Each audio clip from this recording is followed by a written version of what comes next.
Okay, next up, we're going to set up this holster so it will work with the Surefire DG11. This is the Surefire DG11 switch for the Glock, and this is the Streamlight contour switch for the Glock application. So the contour switch is quite a bit wider. It's also thicker than the DG. It's hard plastic.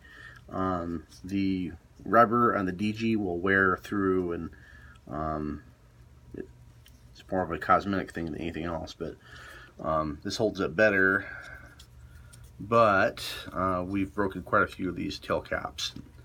I have a different video that talks about that. But anyway, so I'm going to set this holster up for a DG, and it's less material you have to remove to make it work for that. So I cleared my G17, and go ahead and mount this X300 with DG, and I'm going to take my holster and see how far off we are. And pretty tight. So what I'm going to do is insert and remove the pistol in the holster a couple times, and look for the wear at 6 o'clock in the holster. We're not terribly too far off. So anyway, 6 o'clock in the holster, I can see I got some rub marks in here.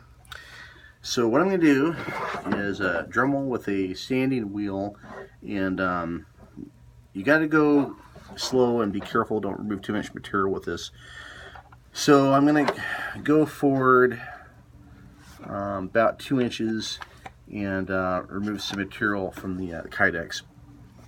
The new 7 series holsters are injection molded plastic, and you don't have to remove as much material from those. It's a thinner material, it's more form-fitting. The Kydex is quite a bit thicker, and so you have to remove a bit more material, especially for the contour switch. So let's go ahead and remove some material.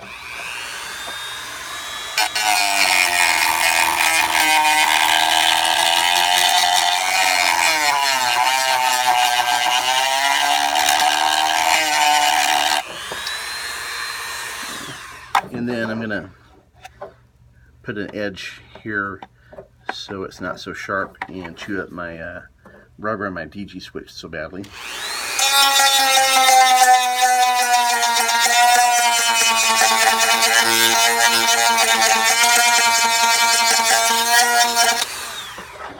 Okay, let's test our fit.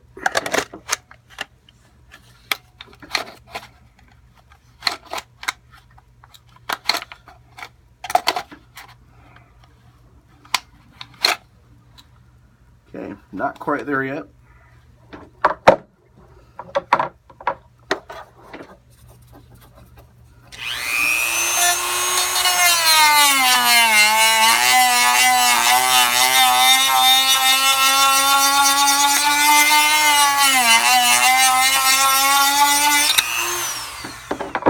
All right, try again.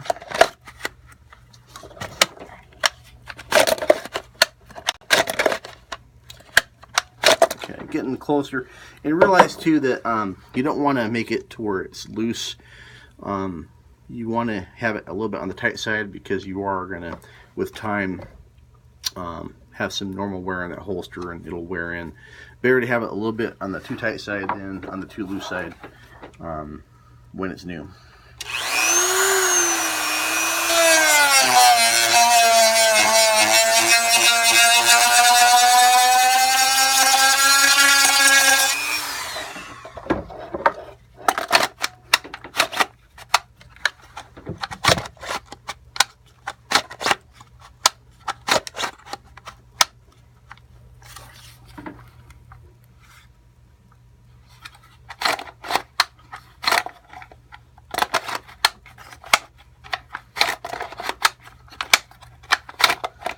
Okay, so I feel pretty good about that, and I think we'll just let nature take its course with a couple hundred presentations, and it'll wear the rest of it in real nice. Now, another thing that I like to do is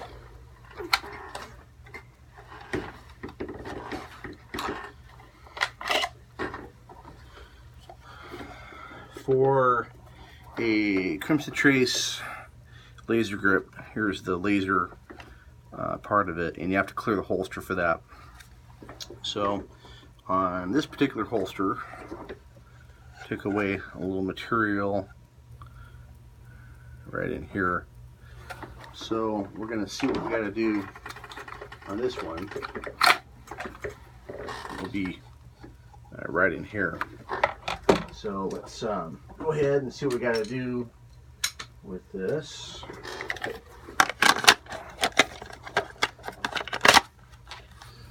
Okay, so we can see where it's hitting. And we're going to take off some of that material.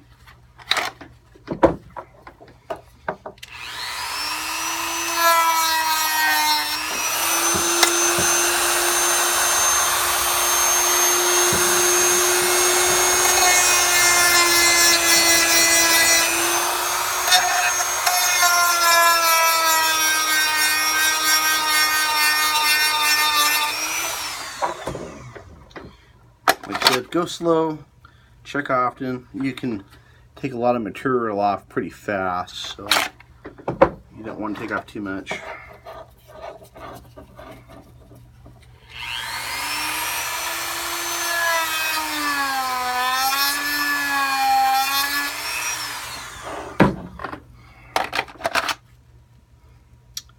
Almost there.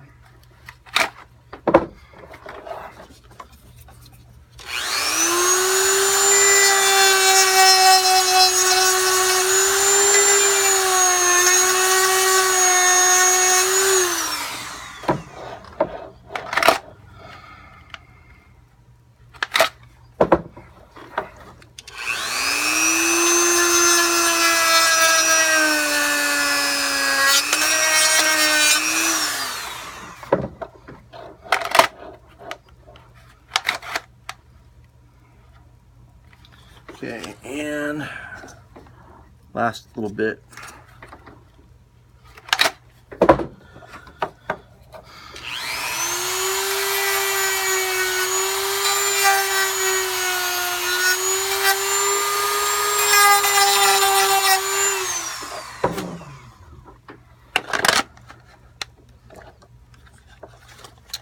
Okay, so we're right in contact with it. I can take out just a tad more.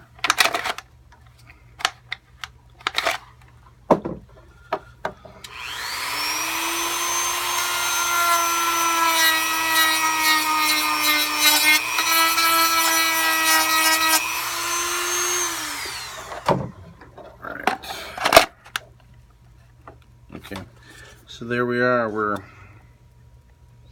just on the edge there, so we're not making physical contact, and we're not going to be pushing on that laser. So looking pretty good. All right, so that's how I modify these holsters. For the DG and the Contour, I modified several dozen. Yeah, for the laser, I've modified about half a dozen. One more thing you can do is you can mount a QLS on your holster, and you can mount that to your belt loop or a variety of things. So they come in a 2-pack. And I really recommend this. It does put the holster farther from your body, so some people, that's not what they want, but pretty good system. I've been using this for a long time, like it a lot. So I'll be putting that on. It's simply unscrewing these 3 bolts, and then you put your QLS fork on that. These proper linked bolts supplied by Safariland. Make sure you Loctite them, and then you're going to put your corresponding QLS attachment to your holster shank or UBL. So, all right.